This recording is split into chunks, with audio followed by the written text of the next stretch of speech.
Hey everybody, I'm Lyme and mold expert. I'm Dr. Diane Mueller, and in this video, we're going to talk about how to kill mold. Now, this is such an important topic because one of the things that most people do that I do not want you to do is see black mold, get a bunch of bleach, and throw it on there.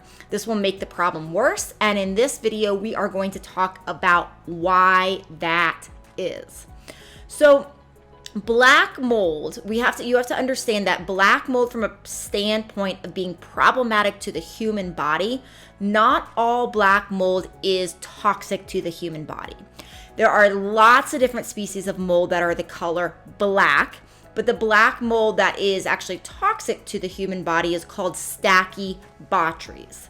So we don't know for sure, just because it's the color black, if it's causing health problems. If it's Stachybotrys, there is a very large chance that it could be, because we see that Stachybotrys, this type of black mold, can inflame the neurological system, can cause brain fog, dementia, fibromyalgia, and so much more.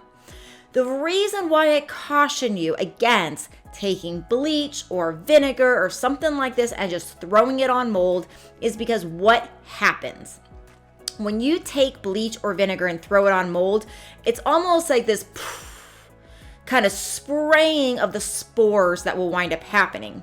And if you think about it, mold is an organism that has the same desire as every organism on the planet, which is to survive.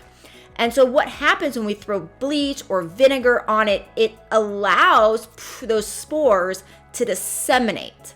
And they will spread. It will cause this massive spreading of the spores. The way I've had it described to me by mold inspectors and remediators that I work with is it's almost like taking an egg and throwing it against the wall, right? It's not like you're going to see just this tiny little spot of the egg, right? It's like going to splatter all over the place. And you're going to have these micro droplets of the egg yolk, of the egg white, scattered throughout the wall, right? So that's essentially what's happening. So one of the first things you can do is you can figure out what type of mold it is. Now, if it is a non-pathogenic mold and you're just removing it because of aesthetics, in that scenario, using something like bleach, using something like vinegar actually can make sense. But if it's a pathogenic mold, you don't want to spread it around because it's just going to grow. It's going to make the problem worse. And there are so many health problems associated with it. So in working with killing black mold, the first step really is finding out what it is. I recommend a test called an ERMI, E-R-M-I. The ERMI test is going to look for about 3 dozen-ish types of mold, and it's going to help you identify if it's a problematic mold or if it is not. Now, if it comes up that, like I said, that it's a non-problematic mold, it's not something that impacts health, then certainly just doing something like bleach or vinegar could be fine. But for many people in many homes, the black mold that you find is a problematic mold, and you don't want to spread it and make it worse. So it's really important to identify it from there. And most of the time, people try to DIY mold, and they actually can spread the problem and make it worse, like I'm talking about. So it's really important to work with really good quality inspectors and remediators. And by good quality, I mean inspectors that are not just going to come in and compare indoor quality of the air to outdoor quality of the air. We want to work with inspectors that are going to take dust samples, that are going to look at little places behind the drywall. They'll actually insert a hole and a tiny little speculum with a vacuum behind drywall and suck out some of the air back there to see if the mold is actually spread behind the drywall. And if you try to kill the mold incorrectly and you spread it, it can get into the HVAC, it can get into the air supply, it can end up in drywall, it can end up in insulation, all these different places. So like I said, you can really make the problem worse.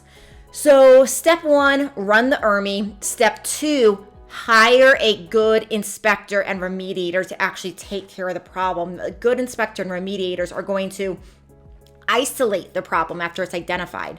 They're going to basically create like a quarantine type of area using negative air pressure to essentially make sure the air is contained in that space where the mold is, so that as they remediate, they're not spreading it throughout the house. They'll use fungicides. They have all sorts of different techniques that are way more advanced than just pouring bleach on something.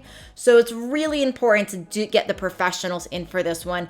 If you're having health problems at all, it could be coming from your house. If you have mold there, and trying to DIY it without talking to a professional can make it worse. I see it all the time. So sometimes this is intense to hear. I know this can be a lot to grapple with when there's so much expense associated with it.